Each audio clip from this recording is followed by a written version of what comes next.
With Pesach just around the corner and Shabbos Hagadol being celebrated this week, the reason being that Shabbos Hagadol, the Shabbos in Mitzrayim prior to offering up the Korban Pesach, was when they took the Korban Pesach in front of the Egyptians who served this as their idol, and they used this for a Korban, and the Egyptians didn't raise a finger. This was the Shabbos Hagadol. It was a great nace that took place. This was the first mitzvah that they were given collectively to actually do something, take the Avodah Zarah of Mitzrayim and use it as a Korban for HaKadosh Baruch Hu. And it's interesting that the list of mitzvahs that followed afterwards were many. And as we know, Pesach involves in it many mitzvahs. In fact, not just Pesach itself, but the preparation for Pesach involves in it many mitzvahs, perhaps many chumras, and the things that we take on. And sometimes this can get perhaps frustrating, perhaps burdening. So what's the perspective? How do we look at the Pesach being so full of mitzvahs, especially as it's the first Yom Tov that we celebrate, to understand that this is the Yom Tov where we became a nation, so we're inundated with mitzvahs. How do we look at this? I once had a beautiful mashal. There was a very wealthy person living in the city who wanted to share some of his wealth with the poorest village in the country. And he makes his inquiries and he finds where the poorest village in the country is, and he makes his way to there.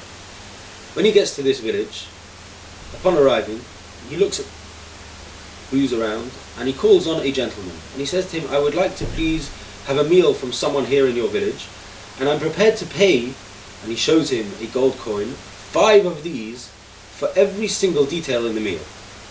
The man thinks, perhaps he's a nutcase, we have him a sugar nut, 5 gold coins for every detail, but you know what, let's go, let's try and find.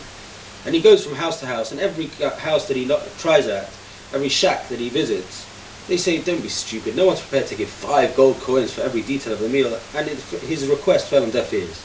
Until finally he arrives at the little cabin, a shack, right at the end of the village. The last one, when he tries his luck, perhaps there it will work. The gentleman, the owner of the shack, opens up and he hears and he thinks to himself, well look, what can I lose? Even if I get 1 gold coin, it will pay for the whole meal. So let's prepare. Yeah, I'm prepared to take it on. And he starts preparing the meal. And he goes out to the market and he borrows some money in order to buy fruits and vegetables and meat and fish, etc., etc. And he starts to lay out for this man, for this gentleman, for the wealthy person who's going to visit him that night. The wealthy man comes, leaves his wagon, his chariot outside, steps down, comes inside and begins to partake in this lavish meal that's being prepared for him. And there's a fruit salad for hors d'oeuvre. From there he moves on to a few different types of fish and salads, and from there to the soups and the main course, etc., etc. Each course with its new plates, new cutlery, etc., etc.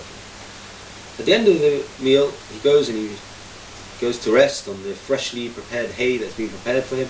And the next morning he has his fully laden breakfast. And upon his departure, he calls the gentleman who provided for him and says, right, I need a list of everything that you prepared for me, from supper last night till after breakfast this morning. And I want to pay you.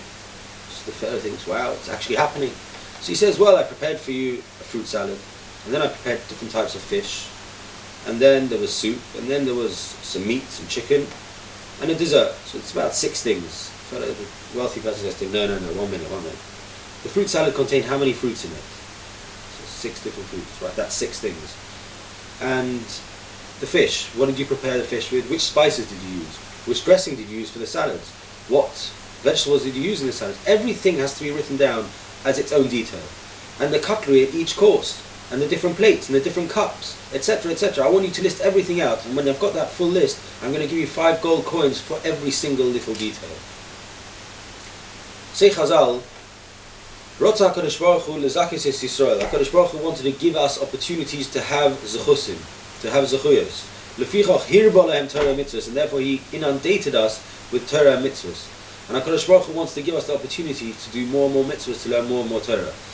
Every single tefillah that we daven, we don't just get schar for the tefillah that we daven, we get schar for every bracha, for every word in every bracha, for every letter in every word, for every mitzvah that we do, for every kavanah that we have in every mitzvah.